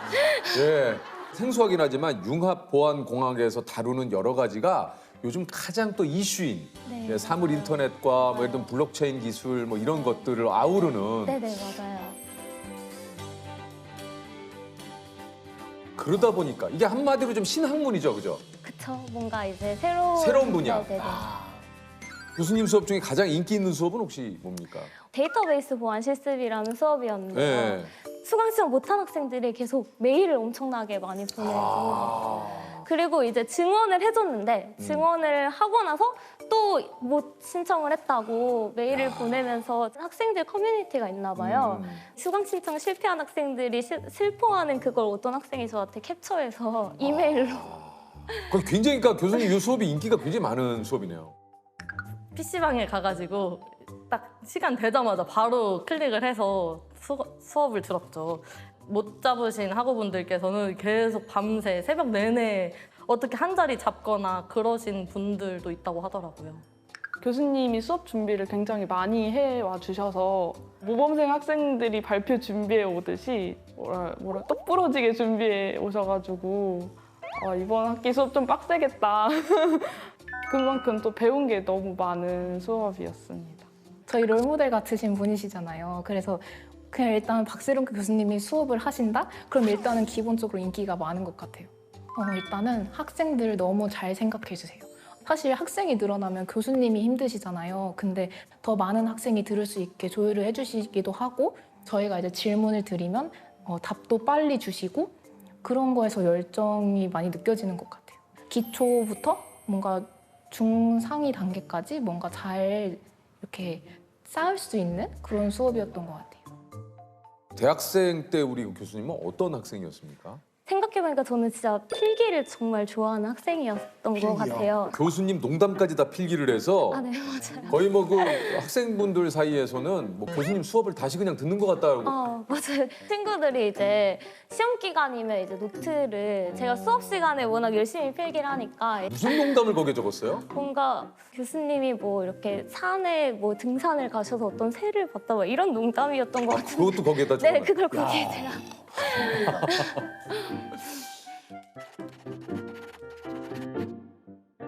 교수님의 전공 분야가 인공지능 알고리즘이라고 하는데 이게 이제 인공지능이 어디까지 좀 발전을 했습니까? 사실 인공지능 정말 다양한 분야에 지금 많은 곳에 사용이 되고 있잖아요. 그래서 뭐 의료 분야에서도 사실은 이 의료 인공지능이 또 발전을 해서 이건 벌써 엄청 오래된 이야기이긴 한데 그냥 카메라로 이렇게 사진 찍으면 얘가 피부암인지 판단해주고 하는 어플이 있어서 어플이 있어요? 네, 그거는 벌써 5년도 넘은 거고요. 영상 인식과 같은 해서는 사람이 기계에 들어가 컴퓨터 게임을 하듯 버튼을 조작합니다. 로봇 손가락이 정교하게 혈관 수술하고 있습니다. 로봇은 수술 단계마다 조종하는 사람에게 주의할 사항을 알려줍니다. 그리고 막 최근에 이제 이슈가 됐던 거는 인공지능 언어와 관련된 인공지능이 많이 이슈가 됐는데 문법적으로 틀린 문장을 주면 옳게 고쳐주거나 차 이름을 주고 이 차 이름을 넣고 너가 문장을 만들어 봐라라고 하면 우리 아버지가 매일매일 출퇴근할 때 이러한 차를 운전하고 다니신다 이런 문장을 만들어주고 문장을 완성을 하는군요. 네. 이력서를 만들어주기도 해요. 이렇게 몇 가지 나의 이력을 넣으면 그걸로 이력서 문장을 만들어준다거나 야, 아니면 진짜 엄청 발달했다 진짜. 네. 최근에 그 본 것 같은데 그 인공지능 아나운서인가요? 맞아요. 네네. 어제 코로나19 확진자가 69명 나와 신규 확진자가 하루 만에 다시 두 자릿수를 기록했습니다. 저는 실제 김주아 앵커의 모습이 담긴 영상 10시간 분량을 학습해 탄생했습니다. 그런 것들도 다 인공지능 기술로 이렇게 새로운 것들을 만들어내는 생성 모형. 진짜 인공지능 관련 연구는 너무 많이 나오고 있고요. 이미 한 3, 4년 전에 제가 학회를 가면요. 학회에서 어떤 논문을 발표를 해요. 근데 그 논문을 이미 그때 발표하는 그 논문을 뛰어넘는 연구가 또 그 같은 학회에서 발표가 되고 막 이런 시기였거든요. 너무나도 많은 연구들이 이루어지고 있어서 사실 그것들을 파악하는 것조차 요즘에는 힘든 부분이 있는 것 같아요. 그러니까 가끔 가다가 무서울 때도 있는. 맞아요. 그럼 알고리즘이라고 하는 그래요. 게 알아서 이렇게 저한테 맞아. 막 추천을 계속 추천을 해주잖아요. 해줘요. 교수님은 알고리즘 추천 영상 어떤 게 많이 뜨세요? 그 아이디를 이제 남편이랑 같이 쓰는데 그러다 보니까 맨날 축구 영상이나 뭐 남편분이 영상. 보시는 지금은 유로 2020, 예, 저도 자주 봅니다. 저도 그 지오코를 같이 써서 지오랑 계속 싸우고 있어요. 저는 그 뭐 이제 그 축구 아니면 이제 그 예전 그 코미디 프로그램 뭐 이런 거 좀 주로 많이 보는데 지오는 뭐 고양이. 그다음에 지금 요즘 드래곤볼도 지금 요즘 되게 많이 보거든요. 드래곤볼. 근데 보면서 나의 정보가 어디인가에 이렇게 나를 누군가가 모르는 존재가 나를 다 알고 있는 느낌. 내 속을 들여다보는 느낌. 그렇게 느낄 수 있을 정도로 많이 발전을 한 것 같아요. 여기서 오는 좀 약간의 그런 두려움, 선짓함? 네. 이걸 어떻게 알까요? 네, 뭔가 사실 추천을 한다는 게 어떤 영상들이 유사한 영상들인지를 알아야 하고 그리고 어떤 사용자들이 유사한 사용자들인지를 알아야지 그거에 맞춰서 추천을 해줄 것이잖아요. 그래서 예를 들면 조세호 씨가 뭔가 유튜브 영상들을 본 거 하면 이런 영상들을 봤다라는 데이터 그리고 이 영상은 보다가 금방 껐다 아니면 이 영상은 끝까지 봤다 아니면 이 영상은 보고 좋아요까지 눌렀다 이런 데이터들 있잖아요. 그런 것들이 한 사람의 데이터만으로는 부족하지만 정말 많은 데이터들이 쌓이다 보니까 그러니까 그걸 가지고 그거로부터 추천을 하는군요. 네, 패턴을 잘 학습을 해서 추천을 하는데 이제 활용을 하게 되는 것 같아요. 제가 좋아하는 거와 관련된 것들만 올라오니까 이게 신기하더라고요. 맞아요. 근데 또 이것의 문제가 또 그런 거잖아요. 뭔가 우리 정보가 모르게 좀 수집이 되고 알고리즘에 의해서 우리가 스스로 좀 조종을 당하게 되고 내가 좋아하는 것들로만 자꾸 정보가 추천이 이루어지니까 이게 좀 갇히는 예. 네네, 맞아요. 이런 것도 또 좀 얘기를 많이 하지 않습니까? 사실 가짜 뉴스가 사람이 만들 수도 있지만 이제 뉴스를 인공지능이 쓰기도 하잖아요. 그래서 가끔씩 뉴스 보면 이거는 인공지능 알고리즘이 작성한 기사입니다. 이렇게 있어요? 네, 그렇게 이렇게 되어 있는 것들이 있거든요. 그래서 그런 것들 이제 악용해서 정말로 가짜 뉴스들을 막 많이 그럼, 만들어낼 진짜. 수 있잖아요. 아. 그러니까 참 무서운 세상, 사실 무서운 세상인 것 같기도 해요. 네, 네. 그런 부분에 대해서도 이제 많은 부분이 문제가 있다라고 인식을 하고 있고요. 이제 인공지능 알고리즘을 사용하더라도 이제 좋은 방향으로 사용하려고 노력한다. 그래서 그런 뭐 연구와 관련된 것들을 이제 논문을 발표하기도 하고요. 데이터가 유용하다라는 것을 알면 이제 그거를 누군가가 공격을 하고 싶어지는 것이죠. 뭐 최근에 이제 논란이 됐던 뭐 딥페이크 같은 기술도 사실은 그 알고리즘 자체가 나쁜 건 아니잖아요. 뭔가 잘못 사용하거나 나쁜 방향으로 사용하면 또 그것이 굉장히 위협으로 느껴지기도 하잖아요. 그럼 이제 연구적으로는 그런 것들을 뭔가 방어할 수 있는 그런 연구들을 해야겠죠. 사실 예전에는 그냥 인공지능 알고리즘의 성능만 높이는 방향으로의 연구만 있었거든요. 근데 이제는 인공지능이 어때야 하는가라는 것에 대한 고민, 우리가 어떤 데이터를 사용하는지에 따라서 또 그 데이터를 기반으로 인공지능이 학습을 하게 되는 것이기 때문에 그러니까 사실 인간이 편견을 가지고 있지 않진 않잖아요. 그러니까 사실 그게 데이터에 반영이 될 수도 있는 거고 도대체 그런 공정한 인공지능 알고리즘은 무엇이냐 혹은 공정하다라는 것의 결과가 무엇이냐에 대해서 먼저 고민을 할 필요가 있는 것 같아요. 사실 우리가 그냥 운전할 때는 그냥 그 사람의 책임이었잖아요. 근데 만약에 자율주행하다 그런 사고가 발생하면 그것은 과연 그 주인의 책임인 것인가? 아니면 그 알고리즘을 개발한 사람의 책임인 것인가? 누구의 책임인 것인가부터 굉장히 문제가 복잡해지잖아요. 그래서 도대체 어떤 방향으로 얘를 학습을 시켜야 할 것인가 그런 상황에서 그 알고리즘 학습하기 전에 뭔가 합의되어야 하는 문제들이잖아요. 그렇게 우리가 생각하지 못했던 그런 부분들까지 한 번 더 고민하게 되는 것 같아요. 교수님이 작년에 커의 그 사회이사직을 맡으셨는데 국내 최연소 대기업 사회이사로 선임됐다는 기사를 본 기억이 있어요. 사실 그 30대이신 사회이사는 진짜 예. 사회이사가 정확히 어떠한 직책인가요? 그러니까 회사 외에 회사에 그렇죠. 외부에서 네. 와서 회사의 전체적인 뭐 이렇게 감사도 좀 하고 주요 안건에 대한 이건 이제 그 토론도 하고 그거에 대한 결정도 하고 여기 이제 사회이사예요. 되게 잘하시네요. 사회이사 하시고 계시진 않으신가요? 아닌데. 사회를 보죠, 사회. 네, 저는 사회. 저는 사회를 합니다. 결혼식 사회, 각종 사회. 너무 잘하셔가지고. 사회이사는 총 몇 분이십니까? 이제 저 포함해서 이제 4명. 4명. 네네네. 어떻게 이게 사회이사가 되신 겁니까? 모르는 번호로 전화가 와서 받았는데 사회이사 후보로 추천이 됐다고 이렇게 연락을 받았어요. 근데 이제 저는 사회이사가 뭔지도 사실 몰랐고 왜냐면 제 또래 친구들 중에서는 그렇지. 사회이사를 해본 친구들이 없고 이제 막 박사 맞아요. 졸업하고 취업하고 하니까 그래서 저도 아무런 정보가 없었던 것 같아요. 주변에서 반응도 엄청 좋았겠는데요? 처음에는 이제 사회이사 뭔지 제 친구들도 모르니까 저보고 너 서울로 이직했냐고 막 연락이 엄청 와가지고 이사가 됐으니까. 네네 그래서 사회이사가 됐으니까. 제가 진짜 이사로 간 줄 알고 네 그렇게 연락을 많이 받았던 것 같아요. 재밌네요. 어떤 일을 좀 하셨어요? 이사회 안건들이 다 저는 되게 신기한데 액면 분할 최근에 있었잖아요. 있었던. 네 그런 건도 있었고 아니면 데이터 센터 구축과 관련된 거를 승인하는 그런 그러니까 거기에 참여하신 거야. 네. 이사님이 참여를 하신 거예요. 네 맞아요. 네. 그쪽에 계시면 좀 뭔가 그쪽에 베네핏도 좀 있지 않습니까? 연봉도 있고 그죠?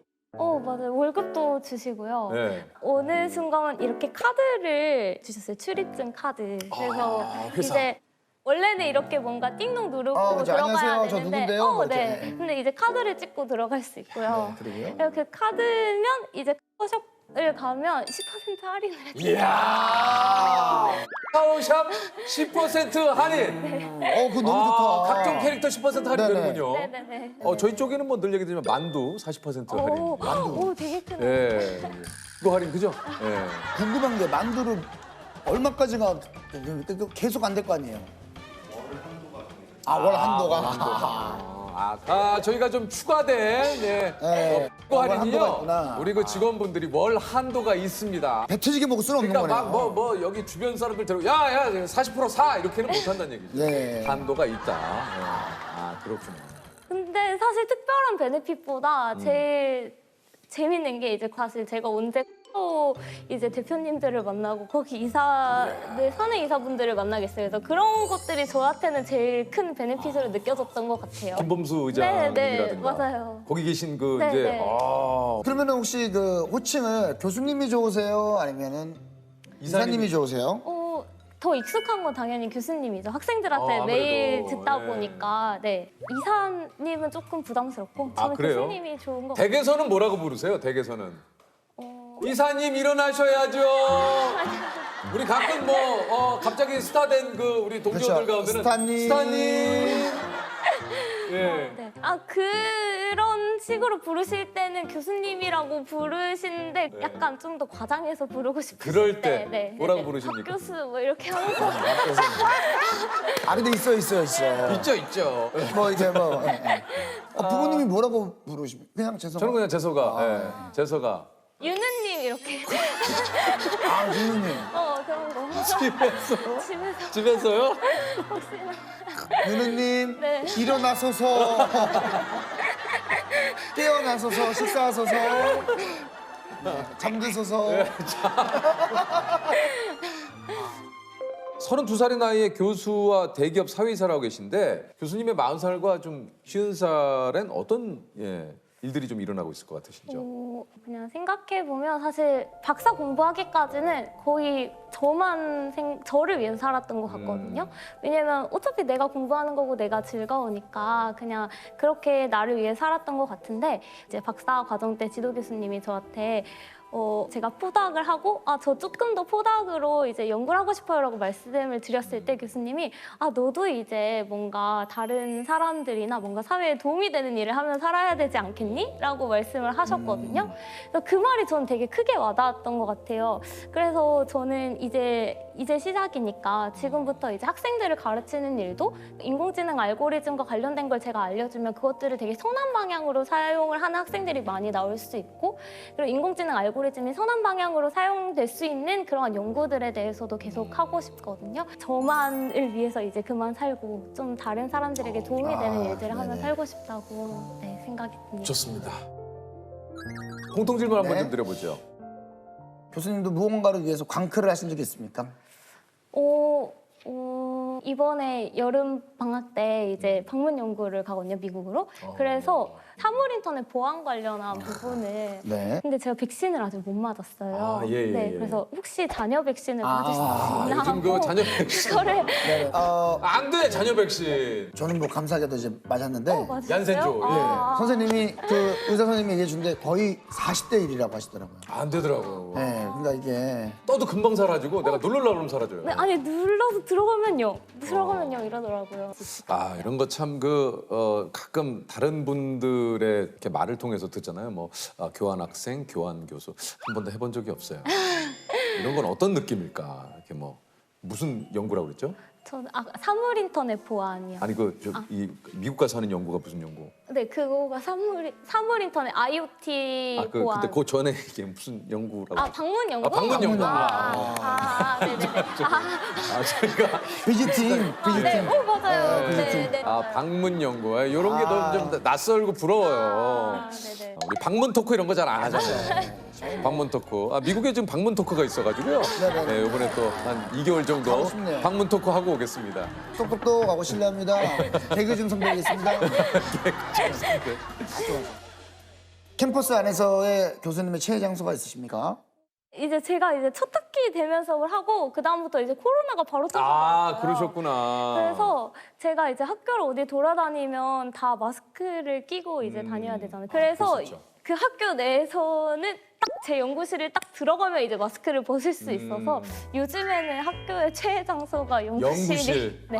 내가 마스크를 벗을 수 있는. 네, 내가 자유를 좀 누릴 수 있고 한 장소. 제가 또 그 성신여대 옆에 용문고등학교를 제가 나왔습니다. 진짜요? 그래서 성신여대 누나들 많이 보고 제가 학교를 다녔거든요. 거기 언덕이 조금 그죠? 네네. 예. 저 이렇게 처음 갔을 때 학생들이랑 같이 가는데 어떤 학생이 신입생이 있었거든요. 네. 그 학생을 한테 여기 겨울이면 썰매 대회가 열린다고. 아 진짜? 근데 그거를 제가 속은 거예요. 그래서 진짜 여기 썰매 대회가 열리냐고. 근데 되게 경사가 깊어서 1학년 학생을 속이려고 했는데 제가 속아가지고 네. 학생이 당황해서 막 아니라고. 아, 대회 열린 거 아니에요? 아니라고. 그래서 그 썰매대 재밌네요. 예. 유키스? 네. 예, 좋습니다. 뒤에 왔네요. 고맙습니다. 우리 조셉? 보안이 철저하네요. 네, 감사합니다. 예, 조셉? 저희도 보안이 보안이 철저하네요. 보안 철저하게 해야죠. 가리고 오잖아요. 예. 문제 드리겠습니다. 네네네. 이것은 언제 어디서나 존재한다는 뜻의 라틴어에서 유래된 말로 현실 세계와 인터넷이라는 가상 세계의 결합을 말합니다. 1991년 컴퓨터 과학자 마크 와이저가 미래를 예측한 논문에 이것이란 용어를 처음 사용하며 알려졌는데요. 이것은 무엇일까요? 잘 모르겠다. 정답은 유비쿼터스입니다. 유비쿼터스. 그렇구나. 관우 장비 막 이렇게 드리고 싶었는데. 유비쿼터스. 안쪽에서. 자, 또 좋은 선물 되길 바라면서. 좋은 선물 되길 바라면서 무등산 수박 세트. 뭐지? 뭐야? 뭐지? 맞습니다. 이거는 비행기 갈 때 탈 비행기 때. 타고 갔대. 비행기에서도 쓰시는데. 슬리퍼 괜찮다, 슬리퍼. 사이즈가 저랑 잘 맞을 것 같아요. 잘 맞으실 것 같아요, 교수님이랑. 네. 하시고 요거 담요 딱 덮으시면 네. 다시 한번 감사드리겠습니다. 고맙습니다. 감사합니다.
호세 까르라. 제가 최근에 나얼 씨를 제 연예계 활동하면서 처음 제가 봤어요. 또 같은 버들류 씨. 깜짝 묘금도입니다. 묘금도입니까? 예, 묘금도. 죄송합니다.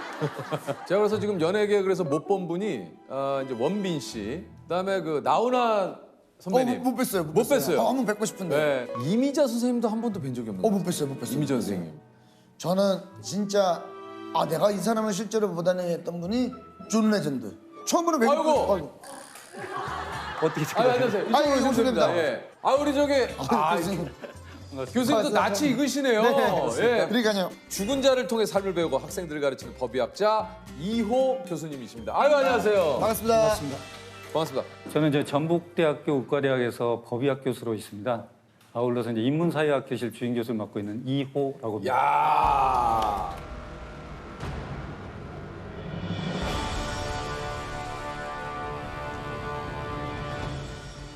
안면 우려이 있고 또 눈꺼풀 결막에서 일혈점이 다소 나타나고 있고 다른 사람의 손에 의해서 목눌림이 사망할 때까지 지속적으로 이루어져서 발생한 경부압박 질환, 우리가 흔히 액살 이렇게 표현하거든요.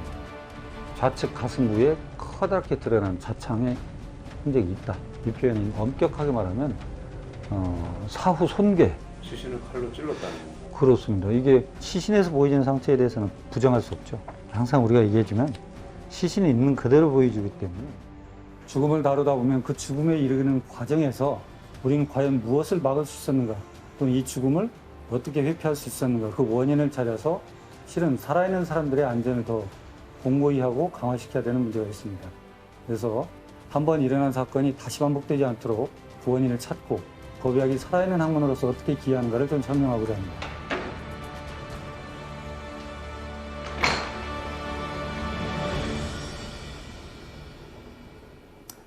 안녕하세요. 이번 학기에 법의학을 강의할 교수 이호입니다. 반갑습니다.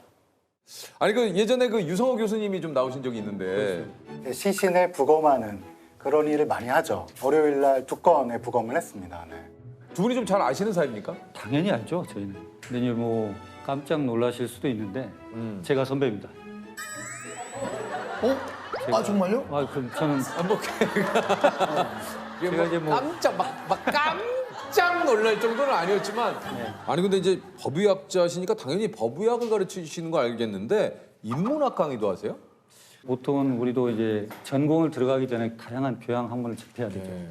마침 제가 법학을 또 공부를 했어요. 그렇게 의학 말고 다른 것을 전공한 사람이 저밖에 없어요.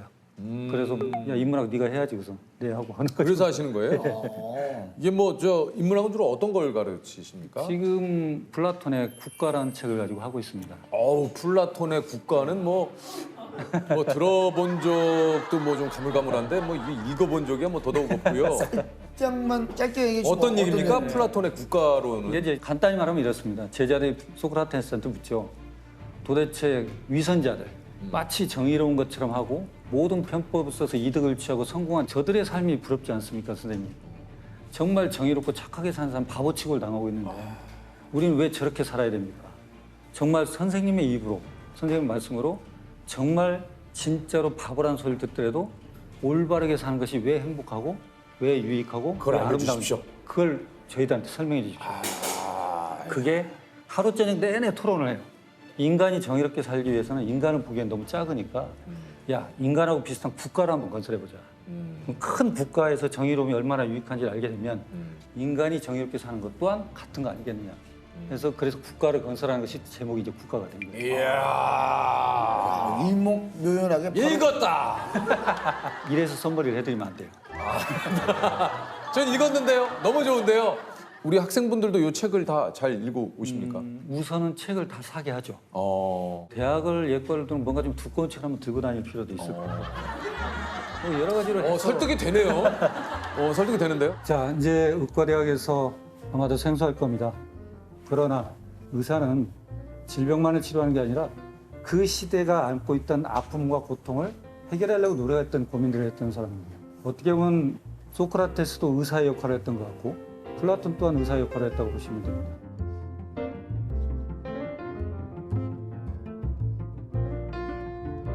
아니 이게 저 우리나라 의과대학들 중에 법의학은 뭐 전공으로 이렇게 하시는 데는 몇 군데나 있습니까? 우선 아쉽게도 제가 알기로는 43개 의과대학 중에 10개 정도 됩니다. 아니 법의학자분들끼리도 단톡방이 있다고 그래요? 예, 있죠. 지금 제가 오늘 보니까 56명이 단톡방인데. 지금 이 안에 거의 국내에 계신 분 모든 분들이 나와 있네요. 거기서도 교수님들 이모티콘 많이 쓰십니까? 쓰는 분들이 있고 그걸 못 쓰는 분이 그 세대 차이는 보이죠. 쓰십니까? 저는 가장 기본적인 걸 쓰고 있습니다. 어떤 거 쓰세요? 그 빵빠레 날리는 거 보면 누가 어디 뭐 상 탔던 빵빠레 한번 날리고 뭐 그런 식이지. 우리 교수님은 좀 법의학자가 되신 계기가 좀 있습니까? 저는 조금 독특해요. 제가 이제 80년대 학번인데 그때는 뭐 강의실에 이렇게 붙어 있기는 좀 어려운 시국들이 많아서 이제 유월항쟁도 있었고 그래서 그런 때 이제 아무래도 학생운동을 하고 변혁을 해보려고 하다가 89년대 이제 광주에 조선대학교 이철규라는 민주조선 편집장이 있었어요. 국가보안법 소개 중이었는데 갑작스럽게 유원지에서 사망한 채 발견이 됩니다. 수배를 받고 있던 조선대학교 학생이 비연사체로 발견됐습니다. 조선대 교지 민주조선 사건과 관련해서 경찰의 수배를 받고 있던 조선대학교 이철규 군이 수원지에서 숨진 채 발견돼 검찰과 경찰이 수사에 나섰습니다. 광주지방검찰청은 이철규 군의 사체가 발견된 지 21일째인 지난 5월 30일 이 군이 검문 토주 중 추락 익사했다고 최종 수사 결과를 발표했습니다. 검찰은 이 군이 지난 5월 3일 밤 10시 12분쯤 광주시 청옥동 제4수원지 청암교에서 경찰의 검문을 받자 산속으로 도주해 숲속에 숨어 있다가 청암교 아래 석축소단 급 커브 지점에 이르러 음력 금은밤의 어두운 상황에서 수원지에 빠져 익사한 것이라고 밝혔습니다. 그러나 이 같은 수사 결과는 경찰이 검문 도중 2군을 놓쳤다는 가정에 기초하고 있는 것이며 그리고 부검 과정에서 드러난 문제점들에 대해 객관적이고 구체적인 증거를 제시해야 가능합니다.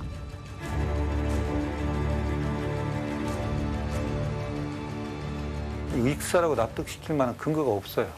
고도의 부패로 인해서 사인은 불명임을 하고 먼저 전제를 하고 비록 부패가 진행됐지만 여러 장기에서 플랑크톤이 검출돼서 생전에 입수했을 가능성은 나름 인정된다. 아마 그 죽음을 제가 그때 경험하지 못했다면 의과대학을 졸업하지 않았을 수도 있어요.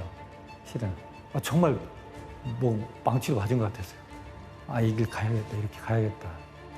앞으로도 많은 의문사가 있을 테고 많은 죽음들이 있을 텐데 꼭 그런 학생운동이 아니더라도 우리 죽음에 대해서는 왜 접근하지 못할까? 다 살아있는 사람들의 건강을 더 정진시키고 생명을 연장하는 건 좋은데 죽음에 있어서 건강성 지표는 누가 챙길 것인가 싶어서 그런 이제 그때 결심하고 지금까지 하고 있으니까 저는 행복한 사람이죠. 꼭 하고 싶었던 일이고 누가 잘하는 일이라고 행복한 사람이죠. 제가 행복한 표정과 뭔가 잘 사는 표정을 했을 때 법의학이 정말 재밌나 이런 생각을 한다니까. 아니 저는 진짜 아니 실제 이렇게 법의학 수업을 하게 되면 실제 사건을 접할 일이 굉장히 또 많을 것 같아요. 그렇죠. 그렇게 이제 뭐 사례 보면서 자기들이 눈이 열렸을 때 굉장히 재밌어하죠. 근데 그게 거의 별똥별 수준으로 싹 사라집니다. 그 사람을 잡으려고 하는 순간에 찰나의 순간에 왜 그러죠? 야 이거 왔구나. 근데 이제 그걸 놓치죠. 그래서 제가 톰 소어의 작전을 씁니다. 어떻게 씁니까? 톰 소어가 이제 이모한테 페널티를 먹었잖아요. 페인트 칠하라고. 예, 맞아요. 지나가는 친구가 야 뭐야 했더니 너 벌 받는구나. 아니야 이게 얼마나 재밌는 건데 넌 함부로 못해. 나 좀 하면 안 돼. 아예 안 돼. 이거 나만 해야 돼. 막 자꾸 하니까 장난감 갖다 줘. 뭐 하면서 이제 그 페인트 장사를 칠을 하죠. 장사를. 네. 그러니까 네가 법의학을 한다고 해서 저는 넘어가지 않죠. 그럼요. 저는 관심이 없는 척하죠. 학생들한테. 너 정도는 안 돼. 법의학이. 그 정도 관심은 수태 매년 있었어. 찾아온다고 아유 의대 졸업하고 또 찾아온다면 인턴 마치고 또 찾아오면 전문의 좀 따고 그렇게 여유를 해도 전문의 따고 나면 또 떠나버리고 없어요. 그때는 좀 나도 수구리스가 되니까 계속 자신감이 생겨가지고 제 이제 바로 밑으로 그 법의학 교수가 한 분 더 계세요. 그분도 이제 제자 노상재 교수님이라고 계시는데요. 저처럼 돌연변이 혼자 커갖고 온 학생이에요. 어느 날 찾아온 거예요. 3년 차 때. 꼭 하고 싶다고 그래서 손을 잡았죠. 잘 왔다. 그리고 정말 부자나 또는 뭐 화려한 자리는 아니더라도 행복한 인생을 같이 살 수 있다 우리.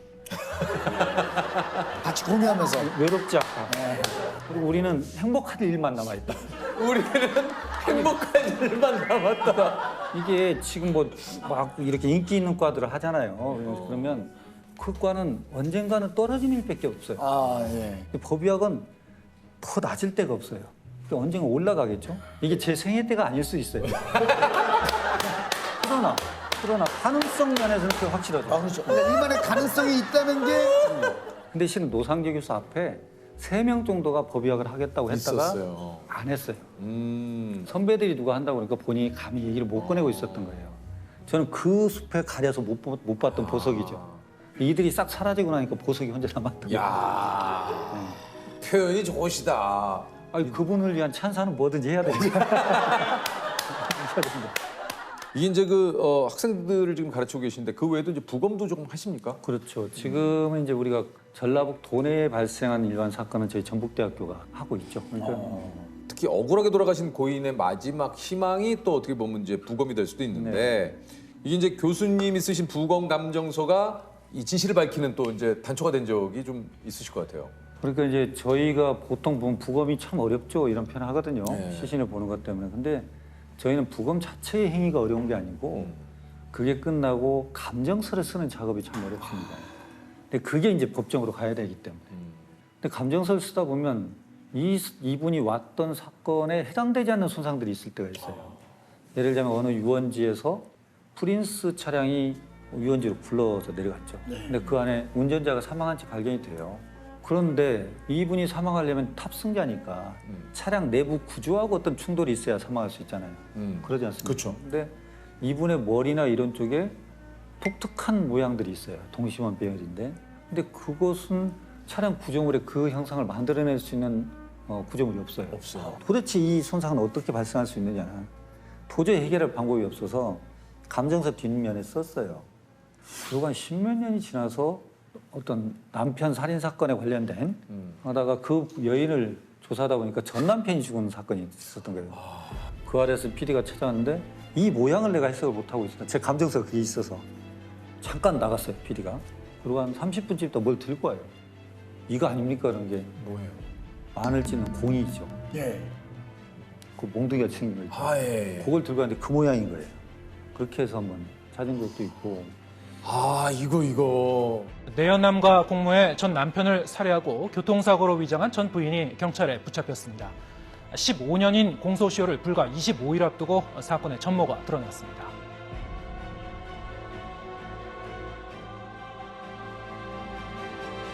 아니 그 좀 교수님도 직업병이 뭐 아까는 뭐 이런 거 얘기했지만 뉴스가 어디선 사건이 났다는 소리 귀신같이 잘 들으신다고. 직업병 제가 좀 약간 난청이 있거든요. 그래서 집사람이 부르면 잘 안 들려요. 저도 그래요. 그러시죠. 근데 저희도 이상하게 사고, 살인, 사망 이런 단어에 굉장히 예민하시고. 그러니까 어딜 가다가 뉴스에 그게 좀 그냥 반사적으로 보고 제가 용산역을 자주 이용하거든요. 근데 용산역 그 모니터에는 소리가 나오지 않아요. 맞아요. 근데 어디서 사망 소리가 들리는 거예요. 그러고 보니까 뉴스가 그렇게 나와요. 희한하게 그런 일도 있어요. 어느 날 느낌으로 갑작스럽게 오는 일들이 있어요. 뭐냐면 그 지리산 일주도로가 있거든요. 옛날 90년대 때 누군가가 잠깐 소변이면서 이제 차를 받쳐놓고 소변을 보는데 저 밑에 유기된 시신이 하고 있었던 거예요. 그래서 이제 그게 이제 저희한테 부검으로 오게 됐죠. 도대체 이 사람이 어디에 있었냐?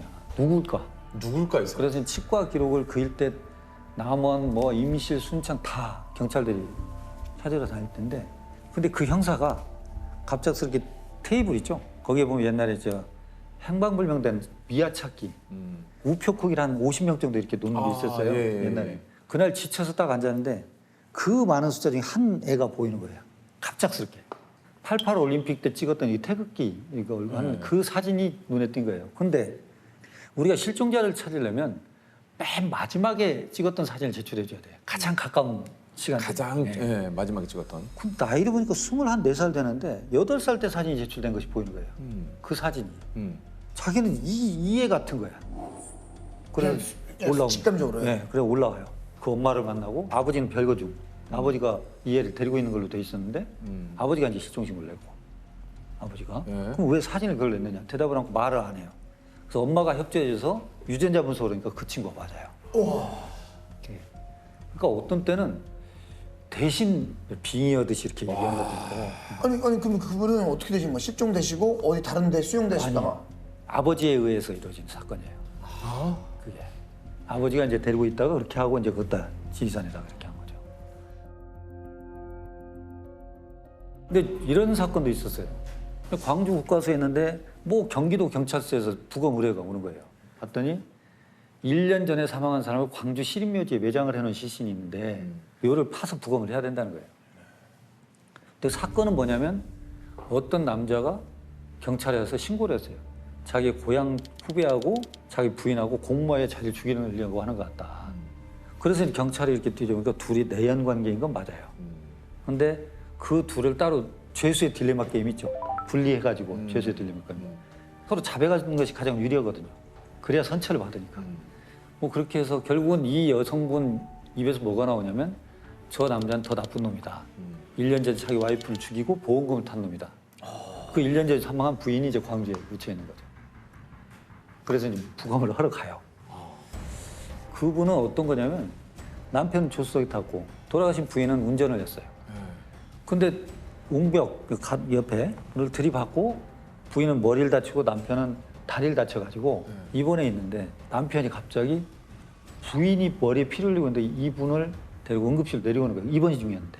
그래서 이제 응급실 의자가 보니까 이 두피가 찢어져 있고 피 나고 갑자기 뇌출혈이 심해져서 사망을 했어요. 그러니까 원인이니까 교통사고로 돼가지고 이제 보험을 탔던 거예요. 그래서 부검을 하는 거죠 이제. 근데 묘에서 파서 수위 벗기고 뭔데 실압화라는 건 부패나 육탈이 되지 않고 습한 환경이 있으면 마치 밀랍처럼 돼 있어요. 그러니까 그 형태를 그대로 유지해요.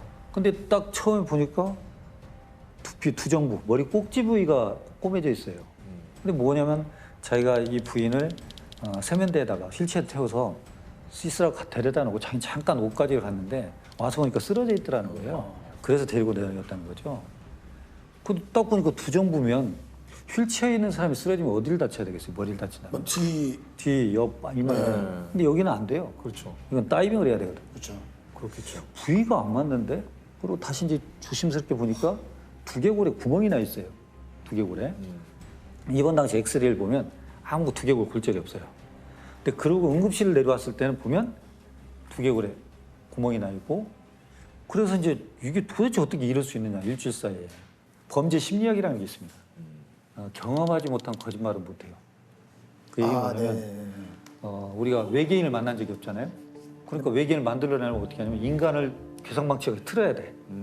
눈은 한 100개 있더라도 입이 바늘구멍만 해도 입은 있어야 될 거고 이걸 틀지 전혀 안 만나본 걸 만들어낼 수는 없어요. 그렇죠? 근데 거기 조서를 이렇게 읽어보면 내가 부인을 데려다가 세면대한테 데려다 놓고 가서 화장 가서 수건을 가지고 내렸는데 쿵 하는 소리와 함께 여보 살려줘 소리가 들려서 가서 보니 부인이 쓰러져 있더라.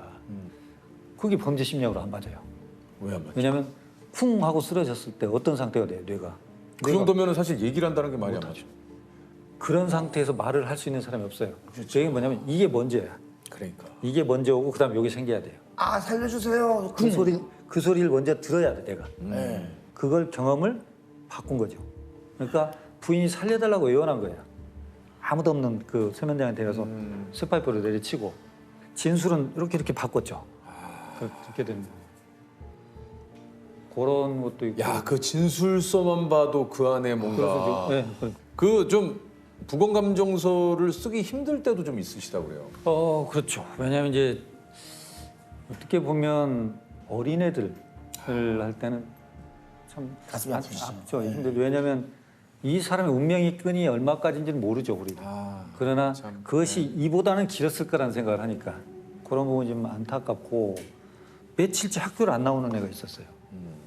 그러니까 담임선생님이 신고를 했고 밖에 신문이나 우유가 쌓여 있고 그래서 경찰이 시정자한테 따고 들어갔죠. 그러니까 복도 쪽에 있는 방에는 초등학교 5학년 애가 목 졸려 살해당해서 가지런히 침대에 누워 있고 안방은 햇볕이 들어오는데 이불을 걷어보니까 칼로 찔려서 살해당한 엄마가 부패된 채로 있고 화장실을 보니까 아버지가 이제 목을 맸어요.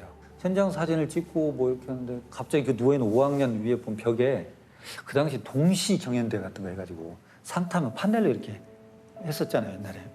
거기 이 애가 가을이 되면 나무는 너무나 이쁘다는 거예요. 형형색색 아름다운 옷들 입고 있으니까. 그런데 내가 더 이뻐, 아니야 내가 더 이뻐 이렇게 서로 다투다 보니까 그 아름다운 옷들이 떨어진다는 거예요. 낙엽이. 낙엽이 시인이가. 그것도 이런 시인이. 근데 이게 저도 무지하다는 것이 언제 알게 됐냐면 정신과 선배가 그 얘기를 해요, 저한테. 그건 그런 시가 아니라는 거예요. 아니에요? 그 애는 SOS를 보내고 있었다는 거예요. 왜냐하면 겉으로는 평온해 보이지만 지금 우리는 내부적으로 갈등이 많습니다, 우리 집은. 엄마 아빠가 싸우고 이것이 자기도 모르게 시가 이렇게 그렇게 써지는 거예요, 시가. 그래서 이게 참 우리는 얼마만큼을 더 노력하고 더 생각을 해야 될까. 이게 나 지금 조금 전에 소름이 돋았네요. 그런 거예요. 그래서 저도 그냥 얘기하신 대로 이게 참 시적으로 그렇죠, 너무 그렇죠. 네. 멋지게 표현을 했다. 단풍이 그냥 떨어지는 것을 서로 아름다움을 다투다가 이게 네 잘못이네, 내 잘못이네. 그래서 더 안타깝다라고 생각을 했는데 이 안에 있는 또 심리학적으로는 그렇게 된다는 거죠. 뭔가 이렇게 저희들이 그냥 무심코 가지 말고 이런 그 주변에 있는 그 어떤 사인, 남모르는 이런 그 속에 숨어 있는 것들을 뭔가 한번 생각을 해봐야 될 것 같긴 해요. 이게 또 어떻게 보면 뭐 삶이 정상 같지만 저는 죽음을 너무 보니까 살아있는 게 비정상인 거예요. 왜 우리가 살 수 있을까? 그 많은 사고와 그 많은 힘든, 그 많은 어려운 것들이 있고 그 많은 위험들이 깔려 있는데 어떻게 우리는 살 수 있을까? 살아 있을까? 내가 오늘 KTX 타고 왔는데 KTX가 부딪히지 않고 도착한다는 것이 그런 것들을 보면 삶이 오히려 신기한 거 아닌가요, 우리가? 제가 그런 말을 즐겼어요. 누군가에게 일어날 수 있는 일은 누구에게나 일어날 수 있다.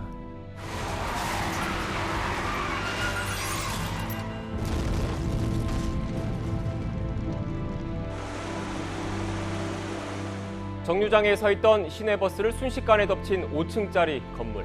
미처 피할 새도 없이 승객 9명이 숨지고 8명이 크게 다쳤습니다. 근데 어떤 때는 이 건물이 붕괴되기 바로 일보 직전일 수도 있어요. 나사 하나가 버티고 있는 것일 수도 있거든요. 우리는 드러나지 않으니까 안전한 걸로 생각하는 거죠. 실은. 근데 살아있는 걸 너무 당연시하지 말라는 거예요. 예. 우린 안전하다고 착각 속에 살 수도 있어요. 그래서 우리가 죽음은 어차피 맞닥뜨릴 수 있는 거지만 그 안에서 우리가 피할 수 있었던 죽음들, 예방할 수 있는 죽음들, 이것들에 대해서 의사로서 그래서 미리 작은 사건을 놓고 경고 사인을 줄 수 있는. 그래서 죽음을 허투루 보내서는 안 됩니다. 그 죽음에서 분명히 교훈이 있습니다.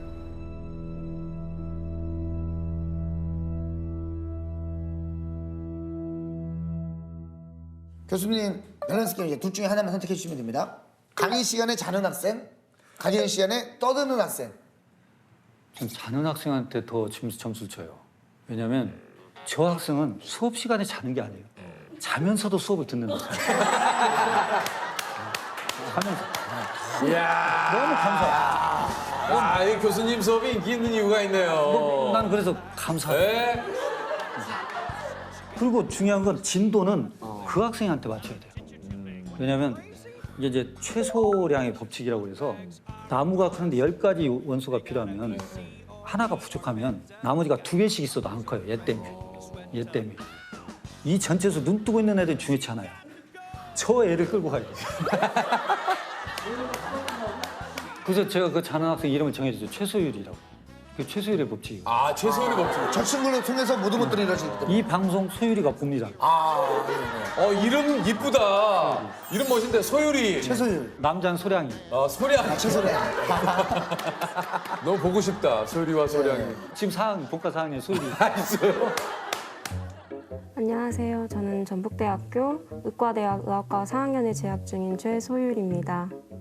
교수님이 굉장히 인싸 교수님이셔서 그 아는 학생들도 진짜 많고 막 그렇게 대답 못해도 뭐라 안 하시는 되게 진짜 친구 같은 교수님이셔서 나의 가난이 증명한다. 이런 표현으로 메리치라는 사람들이 갖고 있는 새로운 시대의 새로운 유퀴즈? 예. 네.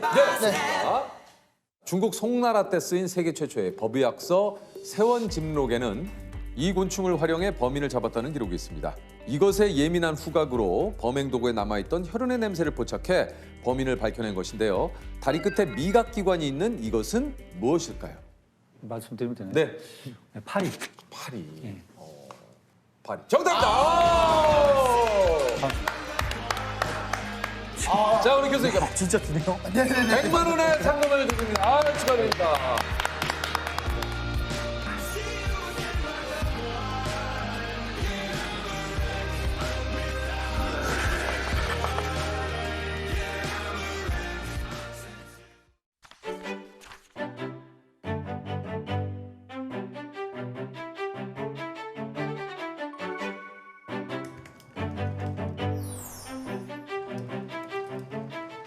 인공지능 알고리즘이 굉장히 발전된 분야 중에 하나예요. 근데 이제는 이것들을 어떠한 방향으로 학습하는 게 좋을까?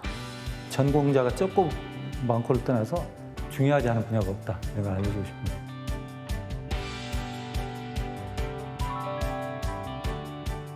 학생에 대한 이해가 좋은 교육의 기본이 되기 때문에 개인이 가지고 있는 생각 이런 것들을 잘 이해해서